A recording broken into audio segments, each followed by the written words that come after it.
Yo, this is Bone Crusher. It's your boy Eaazy T. And we just jumped off the porch with Dirty Glove Bastard. It's going down real big, man. Yeah. Prepare yourself for greatness, humans. Humans. Bad bitch in the top out, don't blow my vibe. I wish I could have everybody with me, but they all switch sides. I'm with the mob, yeah. Yes, sir. Yes, sir. We right back at it, y'all. We got a special one for y'all today. We got the legendary Bone Crusher and Eaazy jumping off the porch with us today. What's good with y'all? Man, we good, man. Good. Yes, sir. Yes, sir. Enjoying life as we know it. That's what's up, man. That's what's up, man. So let me start out by, I like to ask people, like, how your mental health doing?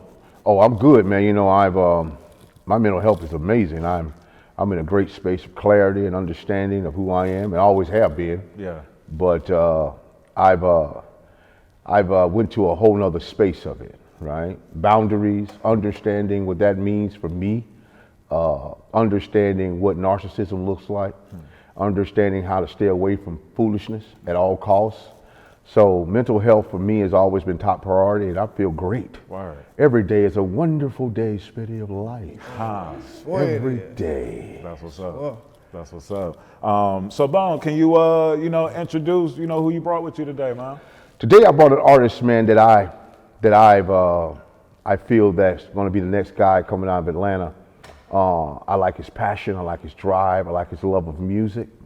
He's a inspiration that I've been looking for a minute, because in Atlanta, I think Atlanta has been kind of like done in a way that we know what Atlanta looks like, but there's other parts of Georgia that needs to be said, needs to be talked about.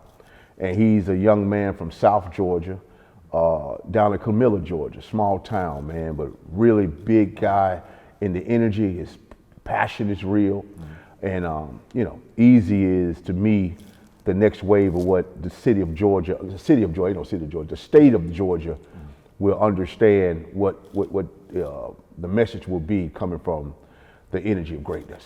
Okay, word. That's what's up. That's what's up, man. Well, welcome to the porch, brother. You know what I'm saying? Appreciate you for having me. Yes, sir. No, that's what's up, man. So I'm gonna dive into your story in a second, but we definitely gotta, give the fans some insight, Bone Crusher, on your story, and allow our fans to be able to hear some of these stories to even know where some of our music today, you know what I'm saying, was influenced by, bruh. So, man, homegrown here in Atlanta. Right. What side of the city you from, bro? I'm from Adamsville, right here, close to this place. Word. Where we at right now. Yeah, what side? Literally off the porch. Yeah. Right? Born and raised on the southwest side of Atlanta. Raised in a space of total transparency, hood shit, love, compassion. Just trying to, for the city of Atlanta, I've always, loved where I'm from, man. And I've never ventured away from that love of what that is, right? Where I'm from is the planet we call Earth, destination Adamsville, ADB, the Flatlander. Yeah. And I've always loved where I'm from. I always wanted to make sure where I'm from was said and projected in a way to where people respect it and understood that respect, not only from me, but it came from everybody else that was around me. Some of the great ones that you know already. Word. And what type of kid was you coming up, man? Like, what was you? Head buster. Head buster with never sold dope a day in my life. People always ask me, man, like, you from the street, man, Bone, you ever sold dope? Nah, never. I never thought that was the way to go. But I've always put myself in a space where I understood that if I had to be the realest I had to understand that. And sometimes people, they'll try you. That's part of what it is, where you're from. So what I would do is, when they tried me, I tried them back. And it was no problem. They used to call me Big Wayne. If you can check my resume if you like. It's right down the street, you know what I mean? So but that's not something to glorify. I used to try to run from the fights at first. Yeah. I should always be like, man, I don't want to do that. I don't want to. But then, you can't be running where I'm from. Right. You got to be strong and be steady and be who you are. So I understood that, and my uncles taught me how to, pardon the phrase, knock a motherfucker out. Yeah. So I learned how to knock a motherfucker out real fast. because I didn't like to get punked. And I didn't like seeing people get punked. So I would always protect, like, I hate to say nerds, but I always protect people in the hood too, man. I'm still like that though. Yeah. I still protect people the same way, but bully the bullies. yeah, I used to bully the bullies, you know what I mean? And when I would see somebody getting bullied, I'd be like, man, leave him alone, dog, fight me. Yeah. Oh man, Big Wayne, man, why you always gotta jump in it, man? I'm just trying to get a little lunch money, man. I'm like, nah, you can't get no lunch money from him, man. Leave that dude alone, man. Yeah. All right, dog, all right, man. You know, I can see him mouthing out behind, like, I'm gonna get you later. I said, nah, you ain't gonna get him later. Yeah. He gonna be with me all the time. And so I got to be this guy that would have like little young ones around me at all time because I would just kind of make sure they were straight. And that's really who I am. You know, I've always been that guy, the protector. The killing protector. I always heard you nice with them hands, man. I heard David Banner telling the story. Well, you know what I'm saying? But so then coming up, like, all right, with the fighting, did you feel like, were you provoking the situations or were you more protecting yourself? Nah, I never provoked them. Never. I've always been the guy. Well, I lied. I did once or twice. Yeah. You know, just because I was ignorant at that moment. Yeah. In those moments, but mostly no. I've always tried to stay away from it. But then if I felt like he was trying me, I would get to a space where, oh, you trying me now, huh? Yeah. And I had to, you know, get to where I'm at, which, right? And it'd be just me and you. I would never involve a whole bunch of people in my problems. Yeah. I would always go straight to the person that I got a problem with, and I handle it right there. You know what I mean? Either we gonna handle it like men or we gonna handle it like how we handle it. And that's how I used to be. Yeah. And I understood, man, as I got older, I got jumped by everybody that I beat up. And it was like a story, man. It's like how you let everybody come back at you, right? And everybody came back at me. I was at like Crystal's. At one time? At one time, bro. Royal Rumble type shit. Yeah, baby. I was at Crystal's on Old National. Yeah. And my girlfriend at the time was like, "Come on, let's go." I had just left a party, a house party, and I had got into it with some dudes.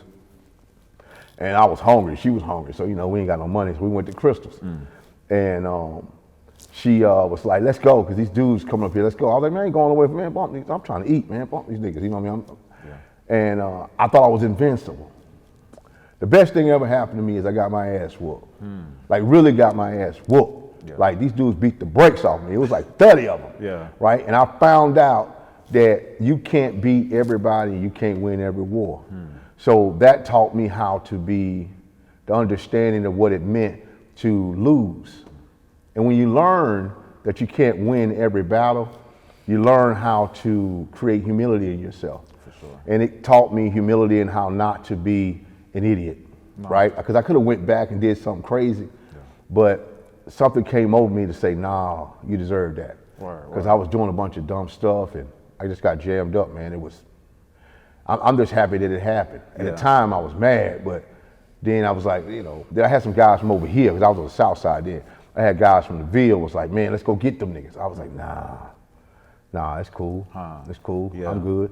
You kind of knew from the energy. Yeah, like because it's going to only escalate, right? That street shit only escalates. So I was like, I'm good. You know, I didn't die from it. Nobody around me died from it. So I was like, nah, I'm cool. I'm just gonna let it go. And everybody was tripping like, how you gonna let it go? You never let nothing go. And I was like, yeah, I'm good, I let it go. You know, two things that'll humble you quick, bruh, is the word no. And somebody punch you in the mouth. Absolutely. You feel me? Absolutely. Those two things that'll humble Absolutely. you quick. So at what point did you jump off the porch? As far as what? I mean, in terms of, you know, jumping off the porch is basically like when we kind of come into our own and I got you. Get it how we got to get it. I got you. That was the moment, really. My mama had a nervous breakdown from that. You know, my sister was crying about it. It's just a whole bunch of stuff I was into. Just going through a lot, man. Daddy issues, man. Family issues. Lack of love. That created that guy. Right? And I think a lot of kids are going through that right now. Lack of love, lack of parental investment in them, lack of family investments. And that's where I was at. You know, my mom was doing the best she could at the time. And, you know, my dad was, and my mom were, you know, at conflict. And I had a stepdad at the time, man. You know how it is when stepdad come around, you don't care about him, man. You're trying to be, you know, and I was in that space, right? He was trying to be really nice to me. And I was still like, man, nigga ain't my dad. It's just stupid kid stuff, right? So for me, that moment when I got jumped at Crystal's, that really helped me. Word. It really helped me. That was my off the porch moment, as you guys say. Yeah. Then I started investing in what really mattered to me, which was, I didn't know, right? I didn't know at that moment. I really didn't know. I was like, I love music, and I'm from Atlanta, and Atlanta at that point had no music business. So I was like, man, I like DJing. I used to DJ. I used to draw graffiti. I'm every aspect of hip hop. Yeah. I draw graffiti. I used to DJ. I used to break dance. You know, then you know, I never thought I'd be a rapper. Never. I used to always thought I was gonna be a DJ. So you know, Smurf, Carly Paul stayed right up the street from me. Okay. And I would go over to Smurf's house, and Smurf could go. He's a monster on turntables, back and forth, back and forth, back and forth. Collie Paul, I say Smurf, nobody know who that is. Mr. Collie Paul, he's a DJ, he'd go back and forth, back and forth. I walk up to his house, and you know, he'd be like, yo man, Bone man, get on the turntable. I get on the turntables. I was like, nah, I'm good, because he'd kill it. He's a monster, he's a natural at it, right? Yeah. And I said to myself, I always be real with me, you know what I mean? You know what I'm saying? I used to always be real with me. I'll be like, man, I ain't no damn DJ. Man, that nigga's a DJ, you know what I mean? Oh man. Then I would rap over, when he'd be DJing, he'd be going back and forth, making a break beat. And I'd rap over it. And he told me one day, man, I told him this not too long ago. I said, hey man, you know what? He told me, he said, man, you know what? You should be a rapper. Like your voice is crazy. Yeah. I was like, man, I ain't no damn rapper. I'm a DJ. You was just trying to be on your Dougie Fresh. You was trying to be on your Dougie Fresh show. Yeah, I'm trying to be on Dougie Fresh, right? Shout out to Dougie. Yeah. And I'm like, no, man, I don't want to be no damn rapper. You crazy? Think I'm a DJ? I'm like you. Then because let me ask you this, and I don't want to cut you off, but like at this time, like was it still kind of considered like if you was a rapper, you almost considered to be corny or like? Right. I was like, I ain't no rapper, not corny, just but like, it wasn't my thing. You know what I mean? I wasn't trying to be no rapper at that moment, right? And he was like, no, I'm telling you, man, your voice, like. Heavy D, she tried to compare me to who was hot at the moment. Yeah. Like Heavy D is kind of, you know, you got the deep voice, you know, like Chubb Rockish. And I was like, nah, nope, negative. I'm a DJ, right? And he was like, I'm telling you. And then from there, I was walking home, and when somebody tells me something, and Story can attest to this, when somebody tells me something that makes a lot of sense, it be sticking with me. I'll be like, oh. I had a long walk back to my house. I was like, man, that little nigga know what he talking about. You know, I'll be listening, and I'm like, he don't know what he talking about, man. I ain't no rapper. By the time I got to my house, I was like, yeah, he might be right. Then I started kind of seeing what that sounds like for me, like learning how to invest in that side of the craft. And Smurf was the point. Collie Paul was the point that really took me to the edge of what rapping and music would look like for me in the future. At what point did you hit the studio from, you know, having this revelation, like, okay, this is what I'm gonna do? Oh, it's many years later. I went through a lot. I went to Job Corps, man. I got kicked out of high school for fighting, acting stupid. I went to Job Corps, and from Job Corps, I went to college. Okay. And when I got to college, I figured out college wasn't for me, but if college is for you, you should graduate. Where'd you go? Benedict in Columbia, South Carolina. Okay. And I left there, and I went back to Atlanta with my grandparents, and you know, I didn't really want to tell my grandpa, who was invested in education heavily. He said, grandson, you could just tell me that you didn't want to go back to school. You know why I wanted you to go to school? And I was like, why? He was like, cause I want you to figure out what you didn't want to do in life, not what you did want to do in life. And you know that you don't want to do this, but you got to figure out where you want to go. Right. And this is the space that you're in right now. Yeah. But you got two rules in my house. Either you go to school or you go to work. You can't just sit around here. Yeah. I was like, damn, I don't feel like going back to work. So I go back to school. So I went back to school. I went to Atlanta Area Tech over there off Stewart Avenue, which is now Metropolitan. And from there, I got my carpenter degree, which I took carpentry up in Job Corps. And it was a guy outside rapping. And he couldn't really rap to me. You know, he was a cool dude. He's a good guy. I mean, I still know him today. Yeah. But he started rapping. I was like, man, you can't rap. He's like, what? I mean, I beat you, man. I said, man, you can't beat me. My wordplay is crazy. In my head, I'm saying this. Yeah. So we start rapping and battling. And when I went against him, I started doing all my antics, my whole animation stuff. Then the whole crowd was going crazy. And I really beat the guy bad. Yeah. And this guy was like, hey man, we should do a group together. Cause I rap too. And I was like, bet, let's do it. Like, let me hear you rap. He started rapping, he's dope. It was my boy Direct, man. He passed this year. God rest his soul. Everybody messing with me. But we came up with a name for the crew. It's called the Bigger Nigga Crew. It's the B&C, right? And we would go to the studio, record records and all that stuff, man.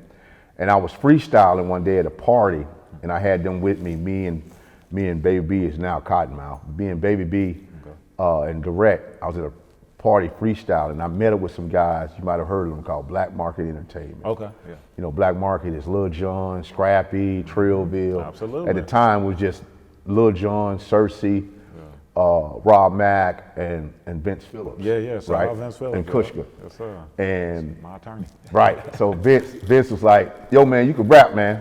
Because I was rapping against some guys from New York.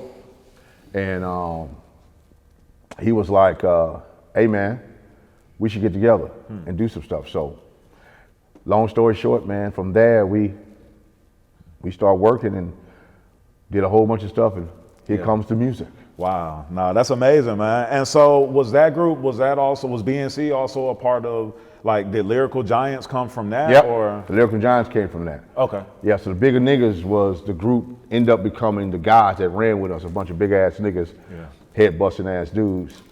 And the Lyrical Giants were the rappers, me, Beezle, and Cottonmouth. Yeah. Yeah. Word. And at this time, what was the landscape of of music in Atlanta, and what was like kind of the vibe, you know what I'm saying, then, like as you were formed, you know what I mean, like kind of coming into your own and Atlanta was coming up, man. Before we had waves. The music industry in Atlanta is waves. The beginning forefathers of this is, Mojo, Shadi, Raheem the Dream, DJ Toomp, DJ Lynn, Edward J. These are the forefathers, right? Kizzy Rock, these guys, Player Poncho, these are the forefathers of this thing in Atlanta.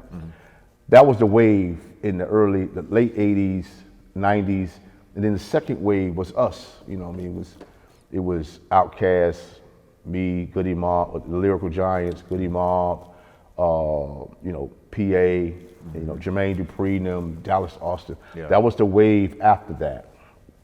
And there was really no music business here. Yeah. Atlanta now is the biggest thing ever. Right. There was no business here, man. So it was really us trying to find a way to get people in a space to understand that we were forced to be reckoned with. Yeah. I mean, y'all really pioneered like what is happening, today. Right. But without the beginning, there's no now. Right, absolutely. So we always hold the great ones in high regard and high respect. For sure.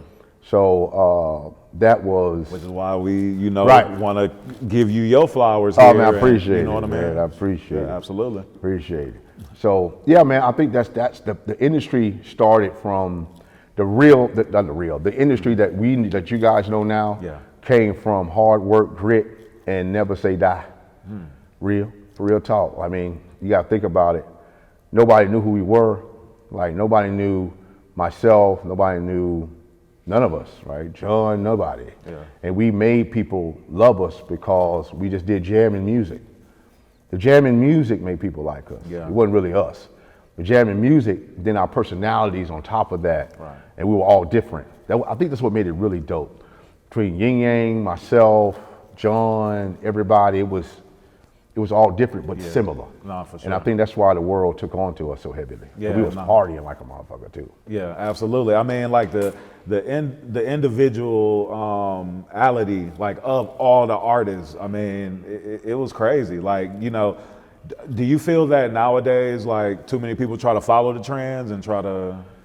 I mean, it's just right now the kids, man, they're just trying to find it, right? And when you're trying to find something in an oversaturated market, it's kind of difficult to be original because you're trying to figure out what that looks like. And at the same time, you got people here telling you got to be like everybody else, right? And I think the only egregious thing that's happening for children nowadays and kids nowadays and artists nowadays is that they have the ability to put out their very first everything, your very first record, your very first idea, your very first everything. And I think the most impactful thing for us was that we had a bunch of no's. And them no's made us get better. Because when someone is telling you no when you're a kid, it feels like they hating on you. Right. You feel, you know what I mean, Easy? Yeah. Feel like you hating. You know, it's like, man, you just hating, man, blah, blah, blah, blah, blah, you know. No, they ain't hating. They just don't like it. Yeah. And if they don't like it, you can't get mad because somebody don't like it. You got to figure out what makes them like it, you know, and then that's the key. And I think that's the only thing, that's the major problem. If you want to call that a problem, I think that's the only thing that's stopping the kids from being able to be original because they don't hear a lot of no's. They hear a lot of, yeah, you could do it, you know, and pamper you and all that stuff. I never got a lot of pampering when I was a kid. Yeah. I got a lot of tough love. Yeah. You know what I mean? Like, nigga, Bone, man, hit the nigga on the fuck, nigga, goddamn move your motherfucker down, nigga. I got a lot of that. Yeah. You know, and if you didn't do that, if you couldn't come back from it, it wasn't meant for you to be in this space. So that's the problem, I think. I hate saying problem. That's the obstacle that the kids are having now. That they are able to put out their very first everything. Nah, for sure. Like you can buy, if you got the money to buy some equipment, you make one beat. Right. You upload it. Right. And you in the game. You're in the game, you know what I mean? Push it out to a million You know what I'm saying? You in the game.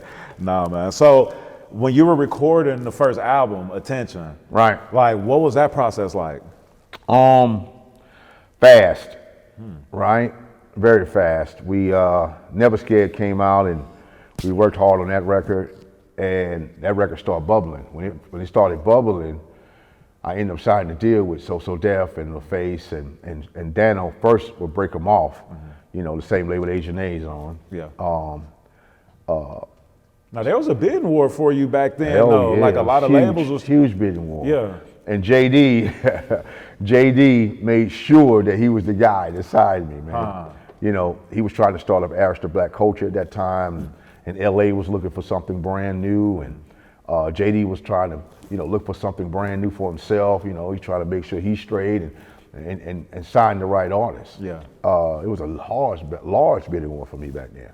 Large, millions of people, like millions of dollars trying to get me to do whatever, because, you know, Never Scared was at a space where it was thousands of spins on the radio. I mean, that song was the hottest song in the country. Right. I mean, Yeah. you didn't hear nothing else. You know Right. what I mean? And they would play it back to back from the regular version to the remix. You know what I'm saying? And something that I got to tell you, man, that I really respect, bro, and What's I appreciate is that you gave us a new verse on the remix. Right. Because so many people, when they do remixes, they let everybody else put the verse on. Right. And they just give you one of the verses from the original. Yeah. So I appreciate it that you came in with a whole new verse. Man, you know, when I created Never Scared, I was in a very weird space for me.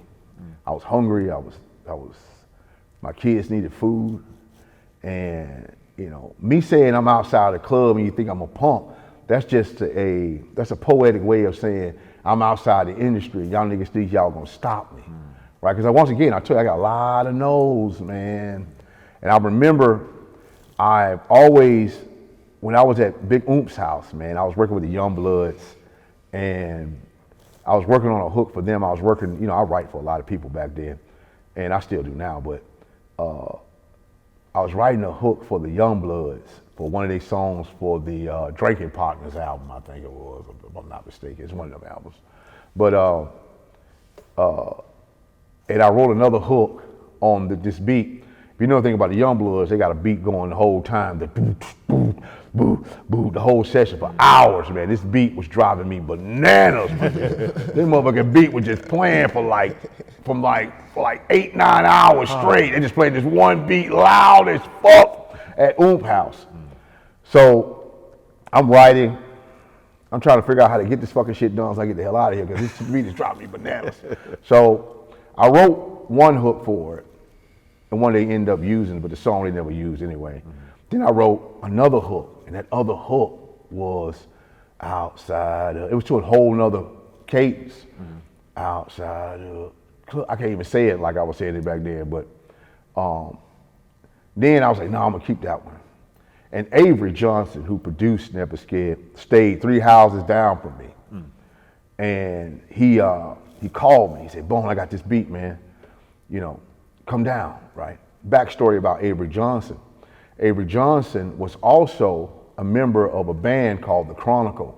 Okay. And The Chronicle. That was one of the first bands that you like went out on the road with early in your career. That's the band that taught me everything I am today. Wow. Okay. Right?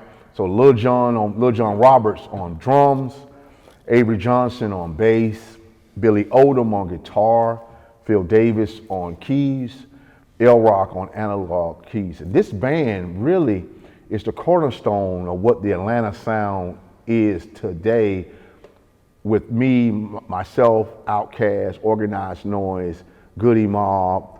Everybody learned a lot of shit from this band, because this band is probably one of the greatest bands ever assembled musically, because they're the best of the best. Lil Jon was out with Janet Jackson, George Duke, the names going on. L Rock was playing with everybody, one of the biggest producers. As a matter of fact, L Rock is one of the producers on Usher's Yeah. He did that on, you know what I'm saying to you? And Avery produced Never Scared, and he produced majority of India Arie's albums, right? So this band is arguably, for me, the reason why I am who I am. I was performing from this band for years, man, and come up with hooks, freestyle in front of 300-400 people at this club called Yin Yang Cafe, which is now Apache. Right? Gotcha. Okay. Yeah, right. Yeah. So my musicology of what I've done over the years go back deep with these entities, right? So that's why I can write hooks fast, because I'm always on the cuff, because I'm in front of people. John called me up, Bone, this one for you. All right, cool. I go up. What's happening tonight, ladies and gentlemen? I go all the way in, right? Yeah. Because that's what you had to do back then. You had to be really talented. And then if you weren't good enough to be able to stay with this band easy, they boo you. And that motherfuckers would boo you back then. I don't know if they boo you now. I don't know how it is in the club now, but back then you get your ass booed off that motherfucker, right? So, throw tomatoes at you. right. Them motherfuckers fucking boo the shit out you, man. And then John started playing the drums off. Get this motherfucker off of here, right? You whack, you know what I mean? So, that's where the energy of Never Scared really came from. Years of battling and years of freestyling, performing in front of bands. You know what I mean? Like, I even brought David Banner into Atlanta, right? Banner got on stage with the band, right? You know, even with Tip, I helped Tip back then, you know what I mean? It's a lot of people that I've invested energy in when I didn't have a pot to piss in myself, but I understood what it looked like to have a group of people coming together for the ultimate goal of greatness, right? For sure. So that's where that whole vibe of Never Scared. So when people hear it, they like, this shit is for real, because this nigga is for real, right? That's where the vibe of the song came from. That's where the vibe of AttenCHUN came from. That's why I got a proclamation in New York City 2-3 months ago, because the people in New York felt that too, right? I got a proclamation from the Senator Cordell. Then I got it with the greats. I got it with KRS-One. I got it with Dougie Fresh. I got it with Dapper Dan, Slick Rick. It's just like, I'm the only guy from Atlanta up there, right? You know why? Because I love it. And they felt that. And they knew that I was serious about it. And they knew that was me, right? So I always wanted to, you know, do something like that. And Never Scared was my entry. What was it like, you know, getting the respect and being honored like by some of those, you know, people like KRS-One and you know what I mean, being like in it was very emotional because we had fought so long to get the respect of the originators, the godfathers of hip hop. To be honored in that space for me was better than everything I've ever accomplished in my life. at that point, musically. I don't give a shit about the Grammys. I don't give a damn about the American Music Awards and all that bullshit. What I care about is the respect of my peers, the respect of my people. That meant everything, man. Like KRS-One was literally filming me while I was getting my award. And I'm like, man, I didn't know what to say, bro. I'm never lost for words, right? When he's like, Bone Crusher, come on up here and get your award, man. Easy, I was up there like this, like a kid. Okay, hey man, I'd like to thank everybody for coming. I went out this evening. It was morning time. Everybody coming out this evening. I grew up on KRS. Hey KRS, how are you, man? I grew up on Dougie Fresh. Doug, what's happening, family? How you feeling? Oh my God, Slick Rick. How you doing, Slick Rick? How you doing, man? I'm happy to be here, man. I don't know what to say. I'm humbled, right? I don't know what to say, right? Because hip hop is everything to me, man. Like music is everything to me, and to be honored for that, I'm gonna hang that in my house. For sure. You know, I got a lot of platinum plaques, man. I got a Gold Country album I just finished. Word. I mean, I just received, you know, with Coke Forward, and I wrote on that album and a few others. But, you know, that's beautiful too. But to be honored with the originators of the game was just like, man, I don't know. Yeah, nah, I mean, I'm sure, like, I mean, that's what you do it for. You know what I'm saying? It's for that, and then especially with, you know, for the longest, like New York not being accepting of, Southern rap and you know, all of that. So, that's amazing, man. Yeah, I appreciate it, man. Yes, sir. I That's appreciate dope. that. So, what was the studio session like for Never Scared? It was crazy, man. Like, Man, that was crazy. Avery, he called me over. It's just me and him in there, and he was like, I got this beat, man. He hit play. It's the first time I ever seen Pro Tools too, because we were all analog. I never seen Pro Tools ever. So he was like, hey man, what you think? I said, I got something for that. So I went in and I just talked to Avery about 3 weeks ago. He said, you know you put another hook on there first before you came with the Never Scared hook. I said, I did? He's like, yeah. I told you that was it. I said, oh yeah, I do remember. It was some like Cooley, some shit I was saying. And he was like, nah, that ain't it. I said, yeah, you're right, that ain't it.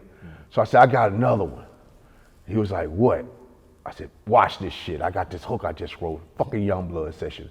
This is gonna work for this motherfucker. So I went in and I just started thinking about what I felt when motherfuckers wasn't fucking with me, right? That's why I was like, yeah, fuck ass motherfuckers gonna throw me out the club, nigga. Don't mean nothing, nigga. I'm about to fuck this nigga up right quick, nigga. Let me show these motherfuckers how hard this shit really is. So I'm outside, that's one take. So I'm outside of the club and think I'm a pawn. And I'm riding the bass line, right? Listen, the hook wasn't even supposed to be on that beat, but I just followed because, back to what I'm saying with the yin yang and the chronicle, because I'm so used to changing up cadences on different grooves, it was very easy for me to change up the cadence from the way I had wrote it for the Youngblood session, for this beat. Boom, boom, boom. And then my musicology of listening to different kinds of songs back then really helped me in understanding the waveforms and the way the timing on that and all that, and unquantizing and quantizing and all that shit. It's outside of the club and think I'm a pawn. So I go to my loaded Tech 9 that's all in the trunk. I told him, motherfucker, I ain't never scared. I ain't never scared. I ain't never scared. I ain't never scared. Man, I went out the booth, dog, and I had spent. So I got in there. It was a little walk, like maybe like a few feet back in the control room. And I went in, I was like, what you think? He was like, yeah, that's cool. I said, yeah, that shit hard, huh? I said, yeah, that's all right. We go to the next one. The next one was, attention, boom, gone. What, boom, boom, boom, boom, boom, boom, boom, boom, boom, boom, boom, boom, boom. Grippin The Grain. That was the From the front, that was the very next song, my nigga. Crazy. From the front to the back, can you feel my wolf's pain? That's my shit. Shouts out to Texas. I'm coming down, knocking pictures off the wall, Grippin The Grain. Avery was like, that's the one. We thought Grippin The Grain was crazy too. Yeah. So he's like, that shit crazy too. He said, man. He said, and I did the whole verse, hit it simple, Grippin The Grain. And the rest is history, man. Word. Then everybody gravitated to the record. Everybody wanted to be a part of it, man. It was very fortunate that Tip was close. I used to bodyguard Tip back then. Word, okay. I used to bodyguard a lot of motherfuckers, but I used to bodyguard Tip back then. So he was right around the corner at Mac Boney's auntie's beauty salon, right there in Cobb County. And I went and got him. And he had a cold. So when he came over, he was like, man, he said, I don't feel good, Crusher, man, but I'm gonna knock this shit out. I said, cool, he didn't even know the fucking record. Avery, first of all, it wasn't even supposed to be Tip, it was supposed to be Pastor Troy on the record. Word, okay. Troy was busy, he couldn't get to it. Tip was the next guy that was supposed to, that I felt like that. But, you know, Avery was like, man, we should get Pastor Troy, because Pastor Troy was hot as a firecracker did, man. You know, we ready, he just signed a deal with Timberland and all that shit, man. So he was the logical choice at that point. But I told Avery, I said, man, Tip is a monster, man. One of the greatest rappers I ever heard in my life. This nigga don't write, he just write out his head. He was like, all right, cool, go get him. So I went and got Tip. Tip came over and he heard the beat. He did like this for a couple times. I got a verse. I said, you ready? He's like, uh-huh. So he went in, you know what I mean? And, you know, I got backhead nigga, I'll take your cookies. So don't make it a me or you situation. Have your partners down the ICU visitation, like hope for the best, but I don't think he gonna make it. Not the way he was shivering and shaking on the pavement. I tell you what, you men call him crazy because he amazing. Find out these verses wasn't the only thing blazing. That's when you thought that I was done, I was saving the best for last. Nigga, kiss my ass like Della Reese. And my folk, it's best you just let them be. Cause I do this shit for real. Pretenders will never be. Man, that shit, I was like, nigga. I said, he said, what you think? I said, that shit crazy. I said, nigga, that shit crazy. He said, all right, that shit cool. He said, take me back. So I took him back. And what's so crazy is that we was at Black Market. Everybody used to be at Black Market. Everybody. And Toomp is over there reading a Billboard magazine. Don't even do that shit no more. DJ Toomp, great DJ Toomp. He ended up reading Billboard, and I had a fucking CD of it. And I put the CD in the damn CD player. And it came on. And Toomp, I'm looking around the room. Toomp is, when he got the Tip verse, he said, you know, he got the big bright whites. He says, hey man, say, Tip got a cold? I said, hell yeah, how the hell you know he had a cold, nigga? He said, man, that's grown man rap right there, bro. That grown man rap right there, bro. He said, man, yeah, man, that's grown man rapping. Right, that grown man rapping. That's his way of saying the shit out. Yeah. It's out of here, right? He ain't say it's, you know, we were real critical of each other back then, right? He said, man, that grown man rapping right there, my nigga. That grown man rapping. I said, yeah.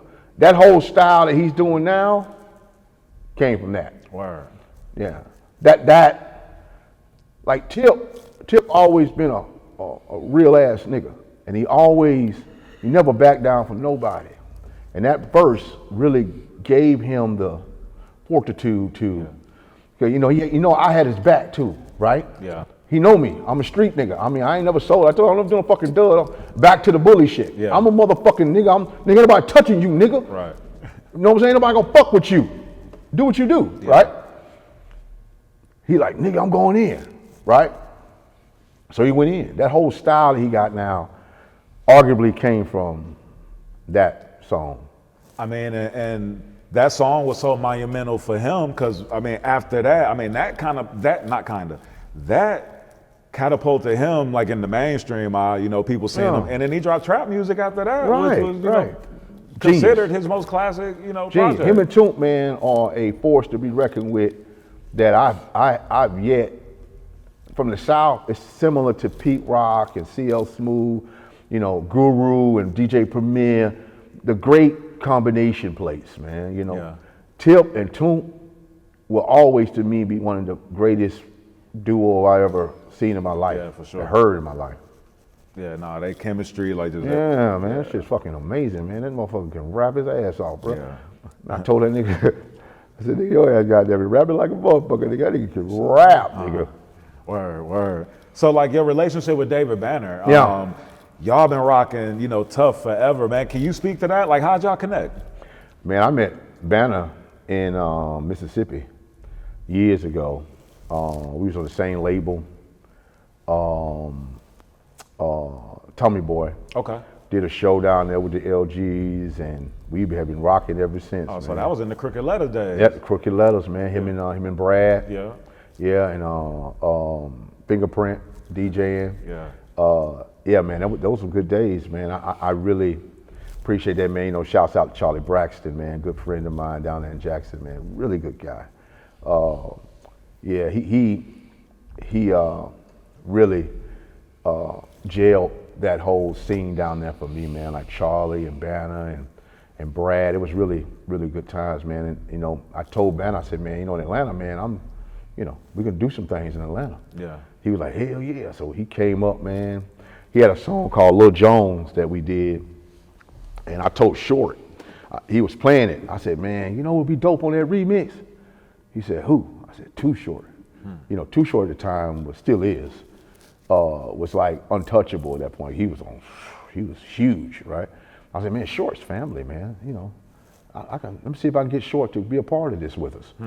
He was like, cool. So we went over to Shorts. I said, Short, man, this song, once you get on, man, let's do it. He said, Bone Crusher, man, for you, man, let's do it.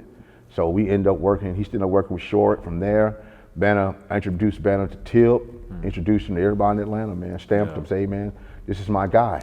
Fuck with him, right? Once again, I'm always hooking up people. Yeah. I don't know what that is, but I always hook people up. And I want to make sure that people know that about me, that I'm a person that love to hook people up and look out for new talent like Eaazy. A dot connector. Yeah, man, that's what I am. And you know, my company, Crusher Consulting, that's what we do. You know, we helped Lotto in the beginning of her career, helped her get to where she is now. Okay. We helped Asia. You know, shouts out to Dano, Break 'em Off. For a whole year, we helped A&R, Asia doing COVID story myself. And, you know, we've always looking out for something new, man. Now we found Dirk and Lovely Entertainment with Cynthia, and then she told us about Eaazy, and the rest is history. Wow. Yeah, no, that's what's up. That's what's up. Can you speak on the song See About You? Oh, that's Beezle. That's Beezle's record. And you go back in real Atlanta. Yeah, that's Beezle. Banner did the beat. I think, did Banner do the beat? Yeah, Banner did the beat. Yeah, and he rapped on it too. Yeah, he rapped on it too. Yeah, See About You's Beezle, man, member of the LGs, the Lyrical Giants, man. I just talked to Beezle a couple days ago. That's my brother. I love that nigga. That's my brother. Word, yeah. That's my brother. No, that song to people who's really real fans of all of y'all from back then. I mean, that song was a classic. Yeah, like, that was, you know, that's a big. Let me tell you something. I helped Beezle get that deal at Def Jam. Word. Yeah, I told Dano, I said, Dano, this is the guy we need to fuck with, Beezle. He's a giant. He's a lyrical monster. You should sign him. Yeah. And Dano agreed, you know, in his infinite wisdom, and he signed Beezle. And I had told the Giants when I left the group, I said, man, I'm gonna come back, man. I'm gonna get all y'all straight. You know, usually motherfuckers just be saying that shit, not me. Yeah. I'm dead serious. When I say I'm gonna do something, I'm gonna do it. I'm ethical, I'm strong, and I'm real. Yeah. So I went back. I got Beezle a big money deal with Def Jam South. With Def Jam, not South, Def Jam with Kevin Lyles. I asked Cotton if he wanted to be a part of something like that. He said, nah, man, I just rather just do this. I said, man, you just be my hype man. Let's just work. He said, cool. So I put him to work, and you know, we've been rocking ever since. Word. Yeah. Can you talk about, well, I gotta ask you, were you in the studio session with David Banner and Pastor Troy when they recorded the song Fuck 'Em? No, I don't remember. Because they shout you out right in the beginning of the song. I think I might have been. So I was wondering, like, if you was. I don't know, man. Yeah. I might have been. I don't remember. I mean, we do so much shit back then. I don't remember, bro. Hey, fuck them niggas. I don't That was remember. hard though. That was so classic, bro. I'm talking, like, I always wonder if you were actually featured on the song or if you were just on the hook because they shout you out in it. So, like, I probably was. I don't remember, man. I mean, let me tell you something. We worked so well back then together because we was all broke. Yeah. And we were all trying to make it. So everybody was working together, right? We try to create something. So 9 times out of 10, I probably was sitting in a chair somewhere. If I wasn't on the hook, I don't remember. I might have been. Okay, word. Yeah, word, I might have been. Word. And how did you get into being a writer? Like, how did that, come to you? Like, was it something where you sought out to do it, or? Nah, I've always been like that, man. Ever since I was a kid, I've always performed and always hummed tunes and shit and at home, and I didn't even realize what that was. By nature, I'm like that. I can sit right here and if you play the beat, like right now I'm talking to you, I'm humming hooks in my head. To be quite honest with you, I'm humming verses in my head. I've always been like that, man. I don't know. I think that just ordained for me, and it ended up being something special. Like Reaction, I wrote that shit. Got them bows on the lag. Firing on the nigga, not the guns in the bag. Firing on the nigga. Me and Lil Jon, I got that new. I wrote that shit too. Word. Yeah, so I'm writing constantly, right? And not just rap, R&B, country music, pop music. My discography is crazy. I work with J-Lo, Mariah Carey. The list goes on and on and on, man. Even the country, Colt Ford, Tim McGraw. I work with a lot of people, bro. What's one of the most, I guess, like what's a studio session that you were in where you sat back and was like, I'm really in the studio with this person? Wow. There's so many of those. Mariah. Let me tell you something, bro. I'm in Miami and we go over and Jermaine calls me. He said, hey man, I got this session I want you to do. And I'm like, cool, bet. Whatever. He said, go to the studio. He didn't tell me who was there. He said, go to the studio. I said, cool. He told Scat, my manager at the time, shout out to Scatterback. He said, Scat, man, y'all go over here to the studio. Send me the address and went to the studio. So I'm sitting in there and in walks Mariah. And I'm like, shit. But Randy's already there from Idol, American Idol. So when I walked in, he's like, what's up, baby? How you doing, Bone Crusher, man? How you doing? I said, man, I'm good, man. What's happening with you, dog? I'm like, okay, so Randy works with Mariah Carey. This must be a Mariah Carey. I have been working with so many people by that point. I wasn't shocked to be working with her, but it was like, wow, this is crazy. Right? He was like, man, what's up, man? Mariah coming in a little bit. I said, oh shit, Mariah. I was like, bet. Fucking Mariah. I started singing the songs. Dun, dun, dun, dun, dun. So I was just going in my head, right? Yeah. So she walks in, gingerly sits down beside me, right? Because she didn't know who I was at that point. It's Mariah Carey shit. Rightfully so. I'm brand new in this shit. So she didn't warm up to me till her assistant walked in, her friend, I think it's her friend walked in, sister. She walks in and she's come in, she hit a beat, because JD did a remix of a song called The One for her. And she was like, oh, that's hard. Dun, dun, dun, dun, dun, dun, dun. She didn't even see me at first. Then she looked back. She said, oh shit! Motherfucking Bone Crusher, nigga! What's up? Right? I was like, what's happening? Then Mariah looked at me. She said, this nigga must be, who is this nigga, right? Because my friend is into him. Right. So I'm like, then she warmed all the way up. We started tripping, man. I was going, she calling JD. JD, you got your star in your hair, man. I like this Bone Crusher. I like this. I like him. I said, hell yeah, we're gonna work, Mariah. Yeah. Doing a song together, man. And that to me, because, the rap shit is cool, you know what I mean? I work with a lot of people, but to work with that type of caliber pop artist at that moment in my life was kind of like crazy. Yeah, nah, Crazy. For sure, Yeah. for sure. I mean, it's a blessing to be able to say, before you even tell the story, that is multiple, you know, Yeah. situations like that, Yeah, you know what I yeah, mean, to pull from. That's ill, though. Yeah. Yeah, that's ill. So Easy, man, let's tap into your story, bro. What part of South Georgia you from, man? Camilla. Okay. Camilla, Georgia. Word. I never heard of that spot. Where is that at, like in reference? Down by Albany, Georgia. Okay. Not too far from Tallahassee, Florida. Okay, It's kind of word. like in the middle of Georgia and Florida. Okay, got you. Yeah. I know about Albany because of Field Mob. you Oh, know yeah, what I'm yeah, saying? yeah. Light poles and pine trees. Smoke. You know what I mean? Oh man, that dude was a character. But nah, man. So when did you find your love for music? Like, what was the point where you knew that you wanted to tap into, you know, being a creative? Kind of at a young age, honestly. Just listening to my mama and my grandma play all the music, and you know, it just doing something to my vibe and everything like that. It even had me going out the door like beating on buckets. I thought I was a producer or whatever back then. Yeah. So it started probably I was about 8, 9 years old, young. Yeah. Okay. Very young. Word. And what type of kid was you coming up, man?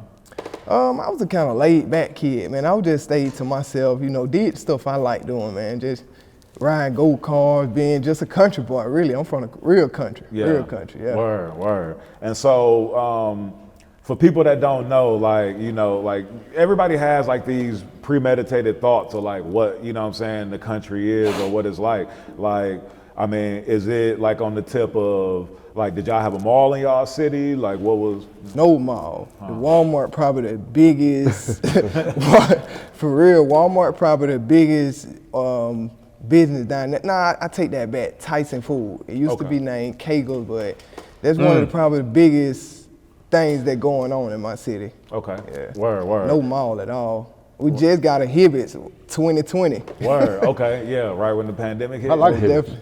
Yeah. That's good. Hibbits is there. Hibbits pretty good. So you can at least get you some Air Force One. Yeah, it's the Jordan ones and stuff. Right. Straight up. So, at what point did you jump off the porch?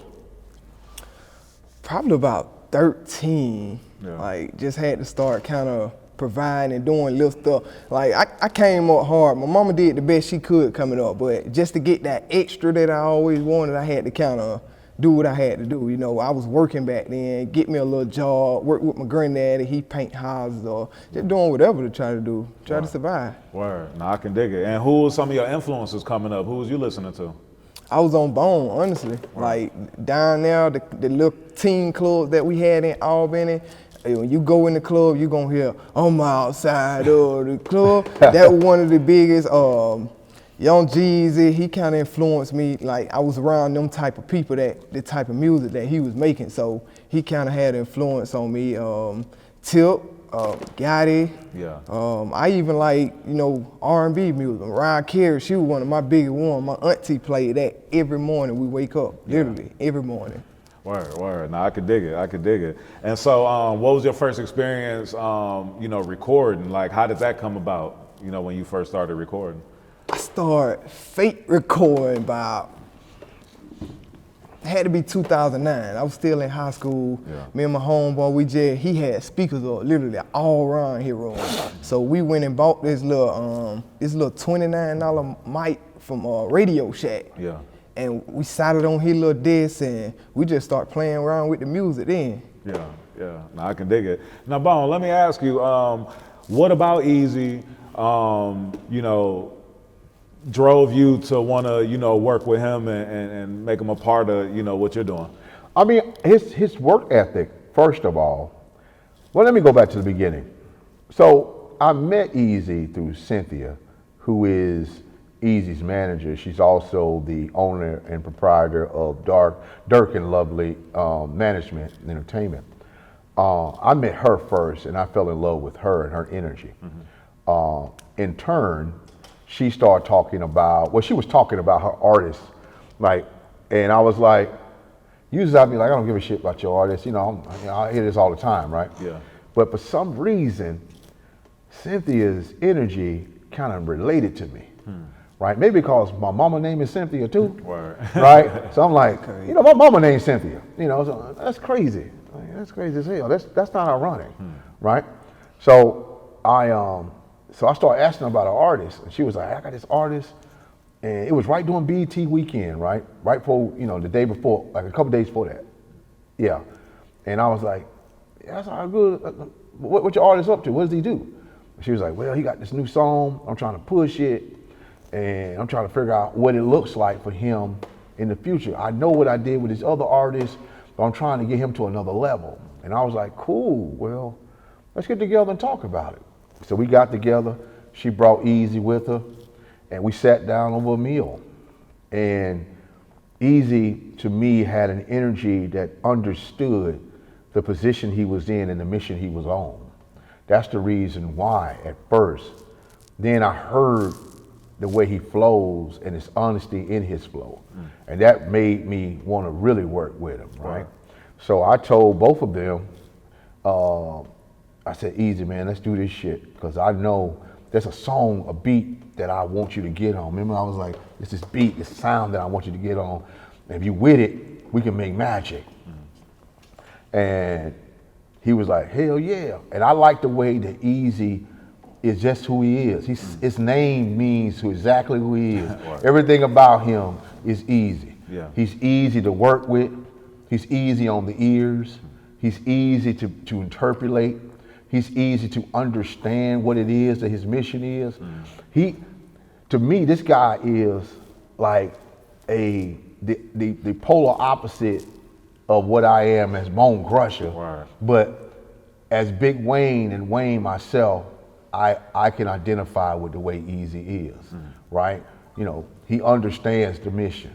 I understand the mission. He knows the way he's going, and I know where I'm going. Right. And he's cool as shit, my nigga. Like it's kind of, I won't say I can compare it to this because this is monumental, but maybe the way Dre, when he met Snoop, he just saw how laid back Snoop was. Like, man, ain't no problems, man. No matter how stressed, don't give a damn what the stress is. Eaazy be like, nah, it's all good, man. Like, we could be going off on Eaazy about something, right? And he'll be like, yeah, I figure it out. I'll do that shit. It's all good. Yeah. Like, most artists of his age be like, man, y'all picking on me, man. Fuck that shit, man. I ain't doing that shit. Yeah. Like, not this guy. This guy be like, yeah, man, shit. All right, cool. I'm fucking with that shit. I'll do that shit. Yeah. I'm like, nigga, you gonna do it for real? He's like, yeah. Yeah. Bet. You know what I'm saying? Bet. So that's what I like about him, man. Word. And the records that we're working on, he has a new single out now. I'll let him tell you about it. He has a new single out now that says a lot about who he is and how driven he is. Word. Now, Eaazy, was it a shock to you that Bone Crusher, took to you like he did and wanted to work with you, knowing that you guys make, different styles of music, different sounds, Man, it was a totally blessing. Like, literally, I wake up every morning and pray for him and his wife. Right. Like, they was a total blessing to my career, like, and where I'm at right now and where I'm trying to be. That's what's up. Like, just to be working with him and just be sitting beside him right now, like, it's a blessing. Yeah. Like, honestly. Yeah. I cherish it for real. That's what's up, man. Nah, man, you go far, man, when you keep an attitude of gratitude. So, definitely. you know what I mean? That's how we, that's how we stay winning, stay leveling up. You know what I mean? Can you talk to me about your new single? New single out right now. It's called Focus. Some kind of like just pretty much describe my situation, what I went through when I was young. Like just going through different situations and hearing a lot of no's, like how he was talking about earlier. Like I grew up in an area where it's like, nah, you can't do that, or nah, that ain't right, or nah, like it was just a lot of no's. So just to be able to stay focused and honestly just do what I love doing, like that's a big thing for me. Word. And it really like just helped me make this song easier. Like it made this song easier for me. Nah, absolutely. And can you speak to like maybe some of the trials and tribulations that you've gone through, whether it's personal and or within like just trying to come up in music, you know what I mean? Well, I'm from a city where it's only 5,000 people and no opportunities at all. Like it's either get a job or hit the streets. And I honestly, I did both of them. But now whatever wasn't for me, I kind of fell to the music. Wow. And it kind of gave me the drive and the passion to kind of just always do what you want to do, no matter what nobody else tell you. And I just did what I love doing. Yeah. Nah, that's what's up, man. Nah, it's important to like go for our dreams, man, and not fall into like the victim mindset of being a product of our environment, because that's easy to, you know what I'm saying, do that and just fall to, you know, doing bullshit, you know what I mean? So, you know, so for our followers, for our fans, can you describe your music and tell them even why, you know, they should listen to, you know what I'm saying, why they should tap in and listen to you? I'm a motivational guy. Like, I like to give people a message. I like to leave them with a message and just make them feel good too. Like, I make street music, but at the same time, like, I get a better feeling from just motivating people, like just leaving them with a powerful message. Yeah. And a lot of my fans, like a lot of people, period, they need to hear a powerful message sometimes, like even just focus. Like a lot of people tell me they was off track, you know, they needed to hear focus. It kind of put them back in that mode and put them back in grind mode. Yeah, no, for sure. And, you know, your message, you know, being motivational and on that tip, were you a person who had mentors and had people, you know, kicking game to you and pushing, you know, motivational messages and energy to you? Well, definitely. I grew up around a lot of older people, like my grandma, granddaddy, my uncles, my brother. Like they always told me just do something that you love doing, and another thing, like they jailed me. Like they taught me so much as a young person, like just work hard for what you want. Yeah. My granddad always told me, like, don't let nobody give you nothing. They gonna ask for too much in return.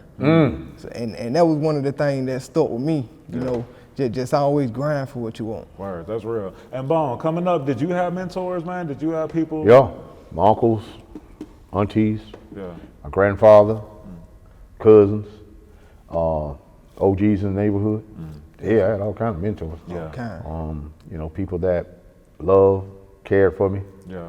I think that's why I'm like the way I am, because they taught me the code, the street. That's Yeah. why I usually walk around like with no bodyguard or nothing in some of the toughest neighborhoods in the world, because I understand the rules and regulations when I go in.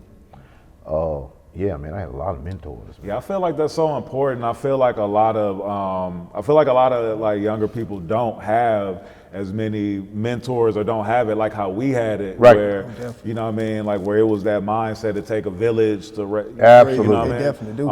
And so I feel like so many people, so many cats is even scared to share their opinion with somebody, because shit, young cat might crash out on them. You Right. know what I'm saying? Right. But it's so vital for us to, you know, have people to kick game to us and be able to keep us on track. You know? That's real, man. I you know, I try to make sure that, you know, I do the same thing for young people, man. I make sure I say the right stuff to them. And because the OGs did it for me, right? Dudes in my neighborhood, when I would act stupid, they'd be like, Bone, man, I mean, not Bone, Wayne, man, what the hell are you doing? Man, get your ass off the hill, nigga. You ain't no motherfucker. Get your ass on, nigga. Yeah. Like, man, pull that shit, man. Go on somewhere, nigga. I got to a point when I was a kid, man, you couldn't hang out with the real street cats. No, you couldn't. No, You couldn't hang out with them like that. You got to, they run you back. Like, Give you a nigga, little go on, money. nigga, yeah. Go. Man, what you doing over here, man? Like my uncle, he'd be like, man, what you doing over here? I'd be like, man, I'm trying to hang out with you. Nigga, you don't know to hang out with me, nigga. Right. Take your ass back to the house, man. You ain't been giving me no trouble, grandma, man. Go on, man. Yeah. You not gonna be over here. If something happened to you under my care, Right. I gotta answer to the family. Definitely. It ain't, you gotta go. You know what I'm Right, saying? yeah. You gotta go, nigga. You gotta go, nigga. You gotta go. Nigga, go. I'll be like, oh, man. Then I had to walk back. I walked back, kicking the can or whatever the hell I was doing, and walking all the way back to the house, mad, because I can't hang out with my uncle and his friends, right? And it saved my life, man, because them niggas were doing some, whatever they were doing. Yeah. So whatever it was, it wasn't for me. Word. Bone, what would you say is one of the biggest life lessons that you learned? Always protect yourself from leeches. People that try to latch onto you and take what's yours. Yeah. I had to learn that everybody ain't your friend. Protect your paperwork. Protect your intellectual property. I had to learn that. And I was young enough to know it when I did my music, not to let anybody take nothing from it that wasn't theirs. Yeah. It usually go the other way. It usually be the person that ain't got no talent, take all the money from the artist that's the creative, right? But I learned that never sign shit, right? Unless it's the correct situation. Right. And just do ethical business with people. I learned that lesson early, man, and always stay on code. Never deviate from it. Yeah. That's real talk. That's so real, because so many cats, whether it's for women or for money or Yep. whatever might come in, you know, in your face, you know what I'm saying? Like they change. Yeah, turn that's color. what Yeah. So you got to make sure you're right. fan. Like, you know. Yeah. I always make sure that I do the right thing by people. Right. Whether or not they do the right thing is on them. But I try my best. I do the right thing by people. That's why my word is bond in Atlanta, everywhere I go, because I do what I say I'm gonna do. Yeah. And I stick to the code of what I say I'm gonna do. Right. If Bone say he gonna show up, he gonna do it. If Bone say he gonna do this, he gonna do it. Yeah. If Bone say he gonna, whatever it is, Bone gonna do it. Yeah. And check my resume. It's available. Yeah. And if anybody got a problem with me and something they did, it wasn't me. Yeah. Boy, we down. You know what I mean? Yeah. Definitely. So Bone, from hearing you talk, like I take that you're an empath. You know what I'm saying? You're a person who like takes care of people. And that in those cases, a majority of the time, that person is usually overlooked or Yep. feels overlooked, Yep. maybe isn't appreciated as much. Do you feel that way? No, I never did it for accolades. Yeah. I only did it for the purpose of what it was. Yeah.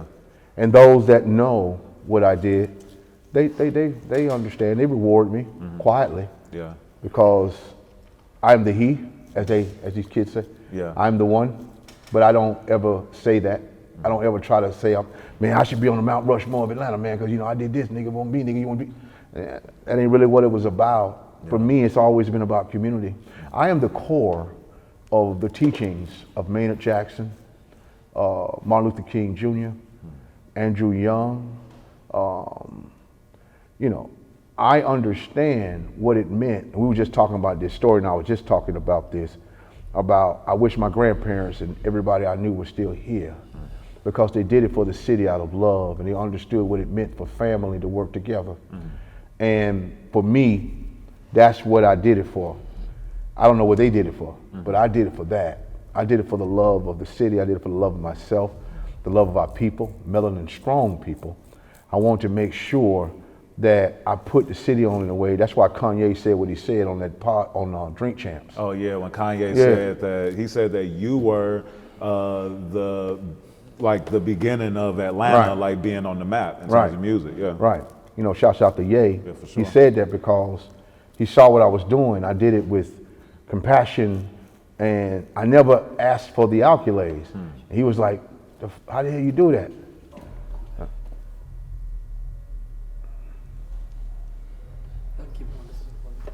Oh, shit, okay. Yeah, he said, Kanye was like, hey man, how the hell you do that shit, man? I told him, I was like, man, I just got all my people where I'm from. I love my place. I love my city. I love where I'm from. I love the South. You should do the same thing. And he was like, damn, hell yeah. So, and I can't believe he remembered that shit. Yeah. That's just like 20 some years ago, right? He gets on Drink Champs. And he was talking, he just kind of hit him. Yeah. Let me tell you about when Atlanta took over rap. It was Bone Crusher, was the moment. Yeah. And I'm like, and I didn't even know it was on there. Niggas was blowing my phone up. Like, man, nigga, Kanye say you the 'cause reason he why. shook up a lot of shit. Yeah, I was like, Kanye say you the reason why, blah, blah, blah, blah. I said, I don't see any lies there. I don't say nothing about it, but I don't see any lies. And if you notice, no one said anything to stop it. Yeah. No one said shit. Because if you take it in chronological order with like what was coming out, You and Killer Mike came out in the same year. Yep. T.I. came out with I'm Serious, Yep. but like that hadn't gotten the commercial success Right. yet. He got on Never Scared. Yep. That was the commercial success. Yep. Trap music came out, Rubber Band Man, all of that Then came. Banner came. Then Banner came. Yep. Banner's a direct connection between me and Atlanta. Yep, Right? absolutely. Then think about everybody else that was on that. Young Bloods. Yep, Young Bloods. Young Bloods were doing their thing, but they start kind of like working hard for it.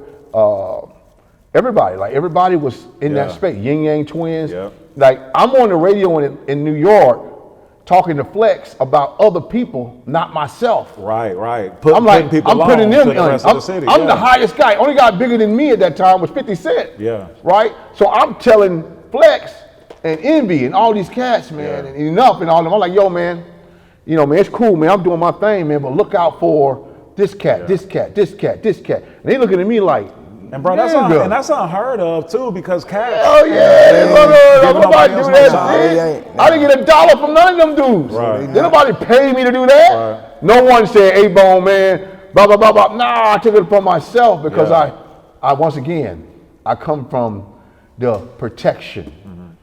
I'm protecting. I'm trying to look out. I'm trying to make sure people are straight. Yeah. I'm like, hey, man, come on, man. We work together. We can make a lot of money together. We can do a lot of this together. We can build a community. We can build the city up together. Never asked for shit. I never asked nobody for nothing. Ask any of them cats I help. Have I ever asked them for $1? They'd be like, no, I ain't gonna ask them for shit. Right. Never asked for nothing, ever. Because that wasn't what it was about, right? So once again, I'm learning from greatness. That's right. Maynard, my grandfather, Maynard Jackson, the greatest guy ever. My grandfather, the greatest guy ever. Andrew Young, the greatest. Ambassador Young, the greatest guy ever. Monica Kaufman, the greatest lady ever. I'm learning from them and what they did, self-sacrificing for the city and for the South. So that's all I knew, right? Once again, I don't do dope. So I had a clear mind at 29, 30 years old when I came out. And my clear mind was on a mission to make the South the biggest shit ever, make Atlanta the biggest shit ever. It was my mission, and I did it. Yeah. And I was happy as shit. I was like, yo, I did this shit, man. Don't nobody know it, but I did it. Yeah. I was the one. And that guy said that shit when Kanye said it, I was like, nigga, how the fuck you remember that shit? Right? So it is what it is, man. I love everybody. Yeah. And that's gotta be satisfying, not for you to not have to stand on the mountaintop and yell that, you know what I mean, for somebody else who people hold in such a high regard, to say that. Absolutely. Felt good, man. I mean, to your point, I don't feel a kind of way about that, because as you say, most people that do that, they get overlooked, and the person that they put on is the one that everybody look toward. Yeah. But man. I'm doing very well for myself. I do great. Me and Story are working right now to help out the city with a lot of stuff. We help out black colleges, the HBCUs, the SIAC. We help out the community of Atlanta. When people want something done, they call us to help, and we're happy to do it. Mm-hmm. That's what we're about, right? And I do it so effortlessly, and she does too. To meet someone that's like me is like crazy, but to do it in that manner, I just love people, man. Word. I love our people the most. Word. Right? Nah, that's what's up, man. And I know I'm jumping around, but like there's certain things that that we didn't talk about that I want to tap into. Like, I mean, even the Never Scared remix, right? You know what I'm saying? And that was another, like pinnacle, I feel like, where you were tying in, Atlanta and New York, with right? Jada, Cameron. It's another thing. We're all black, man. Yeah. They convinced us that we got to separate because we're from different places. Mm-hmm. That's bullshit, man. You black. Yeah. I feel like we all got to work together. I don't know where you're from. I don't care. You black. Yeah. And we got to work together. We don't have a leg to stand on as a people. So why are we trying to figure out if I'm from New York, or I'm from LA, I'm from Atlanta, I'm from Texas? Man, nobody give a fuck. Yeah. I don't care. I'm here for the love of my people. That means we all got the same problems. We all work together, right? We all do the things that try to make us become to a space where we get to a better place in life. Yeah. And when I see another brother, I'm like, man, what's up, man? How you doing, man? I ask them where they from, just for camaraderie. But at the end of the day, we seem to have all the same problems, right? That's real. Right? We all got the same problems. So I'm trying to figure out how I, with my little bit of pull and power, can help out in any way I can. Yeah. Right? We just finished up the docu-series for Peachtree TV and Swirl Film, Story 9. Oh, okay. EVP'd that. And we brought all the talent from Atlanta, from the great Mojo to, Raheem, Shadi, all the way up to Oomp Camp with Big Oomp and Monte and DJ Jelly and Yin Yang Twins, Lil Jon, Too Short, telling the whole story of how this thing came together. Yeah. It's playing right now on Peachtree TV. Okay. But that's what it's about for me.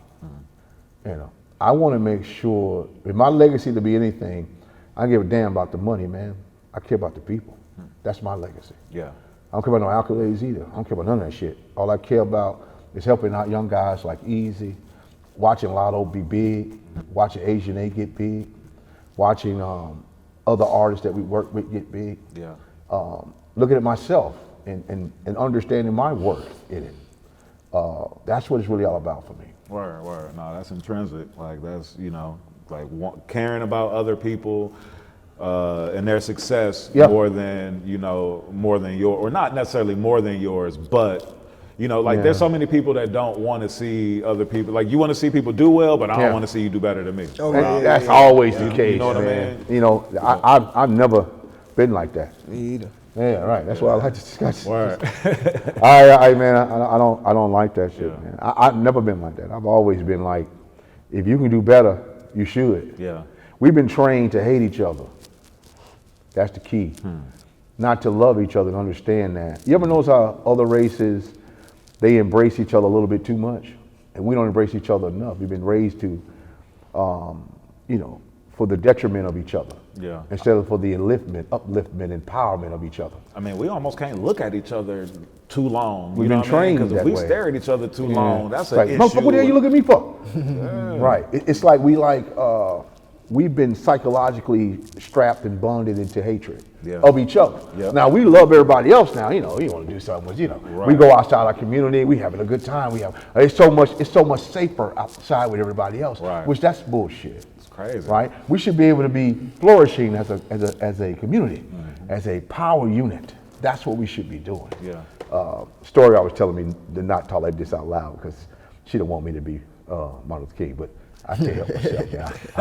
Hey, nah, the truth, man, though. come It's on. true. We got to kick some real game to folks. Yeah, though. man, we just here for fun and enjoyment of each other, and you know, my new album's coming out too, so that's a lot of that's on there. And Stories, new single coming out on the Amy Schumer show, Life and Beth, called Anybody Looking for Love, and we're working and we're trying to get it right. Look out for Eazy's projects. God's Timing is coming out along with the single Focus. So. And, you know, Cynthia over there on the phone, I don't know why she's on the phone, but she can't even hear me. Easy, you been shooting visuals? You got some visuals coming? Most definitely. I actually dropped the visual to Focus the same day it came out. Okay. Yep. Yeah. Yeah. On my EP, 7 songs, 7 videos. Yeah. Oh, word. Okay. Yeah. That's what's up. That's what's up. Yeah. He got 1.5 million views on Focus right now. So he's getting up there. He's starting to work it. It's starting to come into fruition. Yeah, nah, that's what's up. That's what's up. I got to ask you about the Def Jam for Vendetta game. This guy was talking about it. For New York, I'm sorry. Def Jam, right. Man, they gotta bring that back, man. You was my favorite character. Swear to God, bro. I A swear. lot of people Him and favorite Method character Man. out there. Him and Method Man. Yo, like, for real. I'm talking about, it is funny, man, because I'm a big Street Fighter fan too. Right. So like they had your character like the Zangief character. Right, like, right. all the crazy suplexes and Right. power That was drivers crazy. and all that. But man, I mean, did you ever imagine, bro, like No. growing up in Adamsville, No. that you would be like the face of a video game? No. And everybody's favorite character too, because they really put your personality out Yeah, there. they did. It was. it matched You the will energy. be destroyed. It definitely matched the energy that he delivered, though. It definitely that's did. crazy, Sure. man. Absolutely, man. They it's crazy because while I was doing the game, they flew us to New York to do it. I did all the voiceover work in New York, and they did this whole panoramic thing of my body and stuff and all that. And I remember, man, I was like, this is crazy as shit. Then I was on the cover of PlayStation magazine. Yeah. And I was like, man, this is crazy as hell. I don't even play video games like that. Right? My brother plays video games. Yeah. People I know play video games. I don't play no damn video games.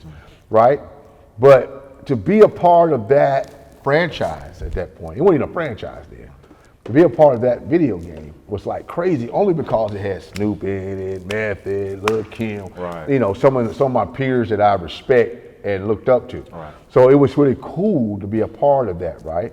And you know, Banner was on there. I think me and Banner were the only dudes from the South on the Yeah, damn Banner. thing. Oh, y'all were. Banner. Yeah. I mean, because me and my cousin, it's funny, me and my cousin who from Memphis, Right. we would always play, and we would literally like, I would be Bone, I would be you, and then he would be Banner. And Right. we would like just switch characters like, shit, these all we playing with. That's right, that's right. And it's cool because you gotta have some representation of who you are and where you from. Right, Yeah. right. And I think that was the genius of the people that put that together. Matter of fact, I met with the lady, she works at SoundCloud now.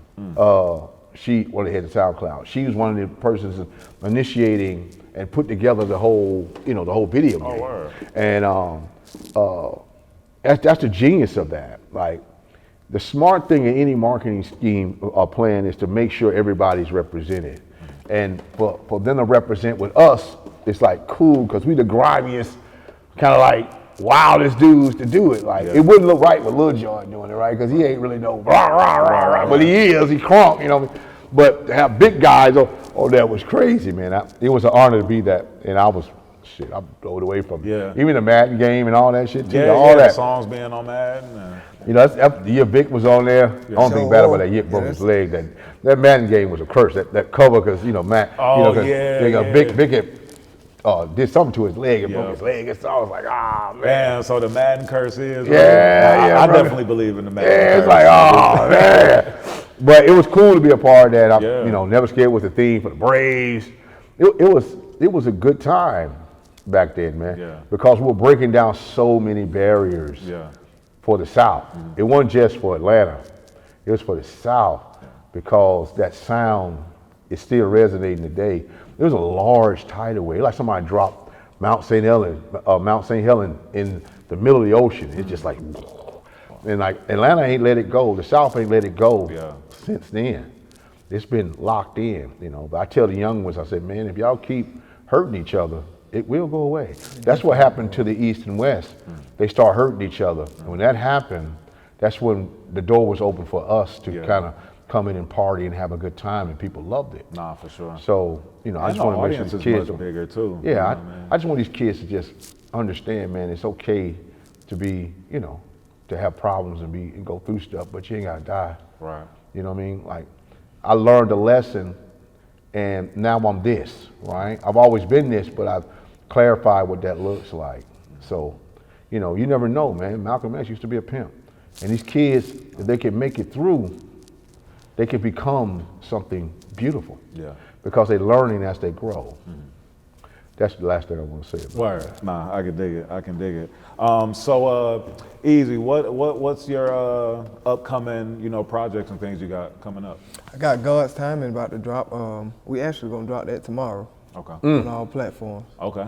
Definitely. The jam, too. That's what's up. And what else can the people look forward to from you? They can look forward to a whole lot of new everything, like new videos, new music, new stuff with me and Bone. They can look for shows, upcoming shows, more interviews, just a whole lot of everything. We're just working. Yeah. You know, you got the merch coming out too. Dope ass sweatshirts. Yeah, most definitely. Yeah. Shirts got focused hard. So it look like some Gap shit, like something Dapper Dan would do. Real nice. That's what's up. That's what's up. And you guys got any shout outs that you want to give before we get out of here? You go ahead, you show. I want to shout out Bone and his wife and my manager. Like they take their time, and they honestly like perfecting me right now. Honestly, they doing everything that I really wish I had back in 2017 when I first started. But it's God's timing. Like everything happened at the perfect time. Literally. Tabernacle. Or I can dig it. Bone, you got any shout outs? Just people. Love yourselves. Understand your value. Shouts out to Story. Love, energy, power. I don't really care about nothing else, man. My album is coming, my single's coming, Victory, produced by Drummer Boy. It's a crazy record. Album's called The Return of the Lyrical Giants. You're talking about the Lyrical Giants. That's coming in a few months. The single will be out next month, February. And we're working. I can't wait for y'all to hear it. It's just fucking crazy. Yes, nah, that's what's up, man. That's what's up. And Last question for you, Bone. There was a little bit of controversy online, I think like last year, about Never Scared, and people saying that you took that song from another artist. Can you speak on that at all? Do you care to speak on that? I really don't give a shit about that, man. You know, back to what I said earlier, man. You just got to make sure you take care of your intellectual property and what you've done and what you've created. You know, you got to make sure people don't try to steal from you and try to redirect the narrative. That's the problem. A lot of cats be trying to redirect the narrative, but we all know and they all know that they didn't write the shit. They didn't create it. I did. Yeah. Like I said before, I told you the narrative how it was created. And a lot of times when stuff ain't right, when you agree upon something, when it don't go right for the other party, they start acting crazy. Yeah. That's how it be. So for me, I've always done ethical business. When I say I'm gonna do what I'm gonna do, I do what I say I'm gonna do. And never allow anyone, which camera we looking at? And to every artist, never allow anyone to take anything from you that you created for you and your family. You never let nobody take shit from you. Love yourself, know your power, know your worth of what it is that you've done and what you created. It's just another case, it's an unusual case of the person that created it, made all the money off of it. Uses the other way around. Yeah. The dude that didn't got shit to do with nothing, never created nothing, is a guy that usually gets all the money. Yeah. And then the artist is sitting around upset, talking about, man, I ain't got no money, man, I ain't get paid, man, this motherfucker took all my money. It's the same old story. But no, this story is another story. Yes, sir. This story is the guy that wrote it, the guy that created it, the guy that manifested it, is the guy that made all the fucking money off of it. There we go, there we go, there we go. And it was me. Yes, sir. And can you leave us with a few practices that you do to keep positive vibrations? I stay consistently in a happy space. I always do. Because I'm always in tune with things. You know, I wake up in the morning, man, I'll be happy as shit because a lot of people didn't make it today. Yeah. When people start talking about money is the key to happiness, fuck that. The key to happiness is life. Yeah. Being able to breathe, freedom. Being able to walk outside and smell the roses, they say. And being able to be in a space of total clarity at all times, man. Like I love myself, man. I love people that are around me now because those people love me too. Like I overgive, my nigga. I want people around me that overgive too. That's real, yeah. Right? So I don't look like a sucker. When I start overgiving and a motherfucker taking from me, I don't want to look like no sucker. So I said, oh hell no, I gotta find me some motherfuckers that's like me. And I did. I cut away the fat, I cut away the foolishness, and I started hanging around people that were just like me, and my life changed for the better. That's the gem I can leave with you. Wow. Like, that's for me, man, everything.